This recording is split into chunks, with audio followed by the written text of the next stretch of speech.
Kadapa minor బాలిక దారుణ హత్య కేసులో కొత్త ట్విస్ట్ నెలకొంది. ప్రీ ప్లాన్డ్గా బాలిక హత్యకు స్కెచ్ వేశారా అన్న అనుమానాలు కలుగుతున్నాయి. ప్రియుడు, కుటుంబ సభ్యులు కాకుండా బాలిక హత్య కేసులో కొత్త వ్యక్తుల ప్రమేయంపై పోలీసులు ఆరా తీస్తున్నారు. బాలికను హత్య చేయడానికి గత 3 నెలలుగా రెక్కీ చేసినట్లు తెలుస్తోంది. గతంలో పలుమార్లు బాలిక తన ప్రియుడితో కలిసి గండికోటకు వెళ్లినట్లు సమాచారం. పక్కా సమాచారంతోనే బాలిక ఆమె ప్రియుణ్ణి హత్య చేయడానికి స్కెచ్ చేసినట్లు అనుమానాలు వ్యక్తమవుతున్నాయి. మైనర్ బాలిక హత్యకు 3 రోజుల ముందు ప్రియుడితో ఇన్స్టాగ్రామ్లో చాట్ చేసినట్లు సమాచారం. ఎక్కడ కలవాలి అన్న చాటింగ్ జరిగిందా, పక్కా సమాచారంతోనే ఈ హత్య జరిగిందా అన్న కోణంలో సమగ్రంగా విచారణ చేపట్టారు పోలీసులు.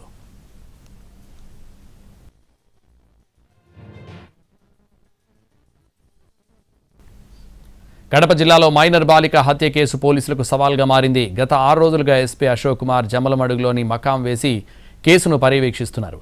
కేసు పురోగతిపై ఎస్పీతో మా ప్రతినిధి Ramesh face to face. Minor బాలిక హత్య కేసు పోలీసులకు సవాల్గా మారింది. అయితే గత 6 రోజులుగా కడప జిల్లా ఎస్పీ ఈజీ అశోక్ కుమార్ జమ్మలమడుగులోనే మకాం వేసి కేసును పర్యవేక్షణ చేస్తున్నారు. ప్రధానంగా మనం చూస్తున్నాం మైనర్ బాలిక హత్య కేసు ఇది రాష్ట్ర వ్యాప్తంగా కాస్తంత సంచలనం అని చెప్పవచ్చు. బట్ ఈ కేసుని ఛేదించడానికి డిపార్ట్మెంట్ తరఫున మనం ఇప్పటివరకు ఎంతవరకు ఇన్వెస్టిగేషన్ జరిగిందనుకోవచ్చు? మనకు 14వ తేదీ బాలిక మిస్ అయినట్లుగా మనకు పొద్దుటూరులో కంప్లైంట్ వచ్చింది 1 టౌన్లో. దాన్ని బేస్ చేసుకుని కేసు రిజిస్టర్ చేయడం జరిగింది. అయితే 15వ తేదీ మార్నింగ్ గండికోట ఏరియాలో అమ్మాయి యొక్క డెడ్ బాడీ మనకు కనిపించింది. దాంట్లో భాగంగా మనం ఇన్వెస్టిగేషన్ని కంటిన్యూ చేస్తే దాంట్లో లోకేష్ అనే అబ్బాయితో ఆ అమ్మాయి గండికోటకు వెళ్ళినట్లుగా మనకు తెలిసింది. దాని ద్వారా లొకేషన్ మనము ఎంక్వైరీ చేయడం జరిగింది. అదేవిధంగా అక్కడ ఉన్న సీసీటీవీ ఫుటేజెస్ని కూడా వెరిఫై చేయడం జరిగింది.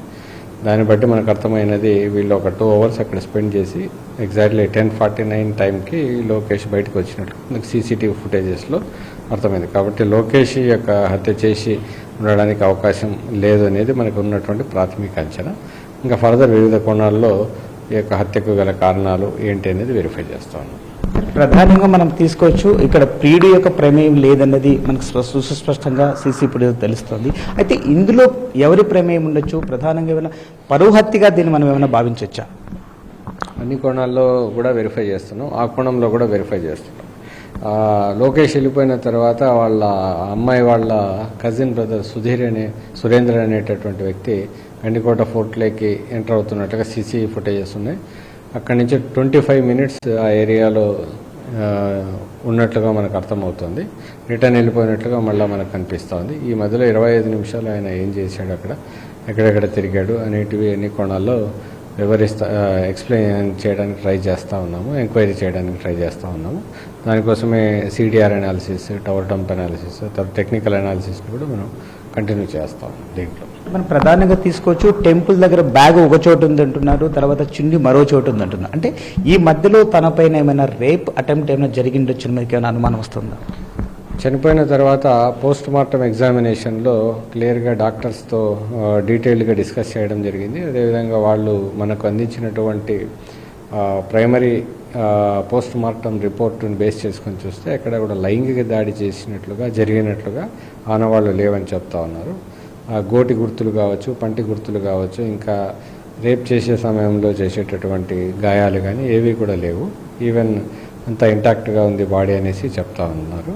అదేవిధంగా ఒక కుడి భుజం మీద కందుడు గాయం ఉంది.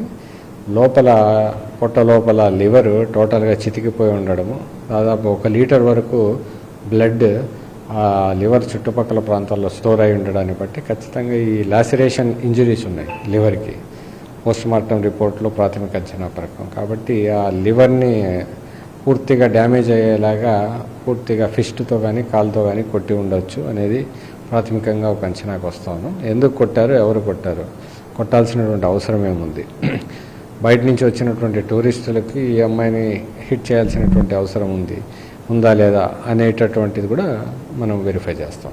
ఈ మర్డర్ కేసులో ఒక వ్యక్తి పాల్గొన్నాడని మనం అనుకోవచ్చా? అది ఇప్పుడు చెప్పలేము. ఎందుకంటే దాని వెనుక మన ముందస్తుగా ప్రీమెచ్యూర్డ్ ఇన్వెస్టిగేషన్ లాగా ఉంటుంది. ఒక ఖచ్చితమైనటువంటి ఆధారాలు లేకుండా ఒకరు పాల్గొన్నారా, 2 పాల్గొన్నారా అనేది మనం చెప్పలేము. కుడి భుజం మీద ఉన్నటువంటి కందుడు గాయము, ఆ తర్వాత పొట్ట మీద ఉన్నటువంటి గాయాలు కూడా చాలా తీవ్రమైనటువంటివి. ఇంటర్నల్ బ్లీడింగ్ జరిగి అమ్మాయి చనిపోయింది. కాబట్టి ఒకరు పట్టుకొని ఒకరు పొట్ట మీద కొట్టారా అనేటటువంటిది ఆలోచిస్తూ ఉన్నాము, లేదా ఒకరే కొట్టారా అనేటటువంటిది కూడా ఆలోచిస్తూ ఉన్నాము. సో ఈ కేసుకు ఎప్పటి లోపల ఈ కేసును పూర్తిగా ఇన్వెస్టిగేషన్ కంప్లీట్ అవుతుందని అనుకోవచ్చు సార్? దీంట్లో దాదాపుగా మనము క్లూస్ టీం ఉంది, టెక్నికల్ అనాలిసిస్ టీం పెట్టాము, ఫోరెన్సిక్ టీం పెట్టడం జరిగింది, ఆ తర్వాత ఇంట్రాగేషన్ టీం, ఇన్వెస్టిగేషన్ టీం, ఇలాగా డిఫరెంట్ టీమ్స్ని పెట్టడం జరుగుతుంది. దీనికి క్లోజ్గా మానిటర్ చేయడం జరుగుతుంది. నేను క్లోజ్గా మానిటర్ చేస్తాను. డిఐజీ గారి యొక్క సూచనలు పై లెవెల్లో కూడా దీనికి సంబంధించినటువంటి సహకారాన్ని టెక్నికల్ అనాలిసిస్ తీసుకోవడం జరుగుతుంది. కాబట్టి అన్ని కోణాల్లో దర్యాప్తు చేస్తున్నాం. ఎంత వీలైతే అంత తొందరగా దీన్ని డిటెక్ట్ చేస్తాం. ఖచ్చితంగా ఇది డిటెక్ట్ చేస్తామనేటటువంటిది ప్రయత్నం చేస్తూ ఉన్నాం. 100% ఇది డిటెక్ట్ అయిన తర్వాత మీ అందరికీ విషయాలు తెలియజేస్తాం. సో మైనర్ బాలిక హత్య కేసులో తాము పూర్తిగా ఇన్వెస్టిగేషన్ పూర్తి చేస్తున్నాం. దాదాపు 7 నుంచి 8 బృందాలు ఈ కేసు విచారణ చేపడుతూ వస్తున్నాయి. అయితే ఆ బాలిక హత్య జరిగిన ప్రదేశానికి దాదాపు 20 అడుగుల దూరంలో తాను హత్య గావించబడి ఉంటుంది, అక్కడ హత్య చేసిన తర్వాత ఇక్కడికి లాక్కుని వచ్చి అక్కడ వేసి ఉంటారని చెప్పి పోలీసులు అనుమానం వ్యక్తం చేస్తున్నారు. కెమెరామ్యాన్ చాందుతో రమేష్, NTV, కడప.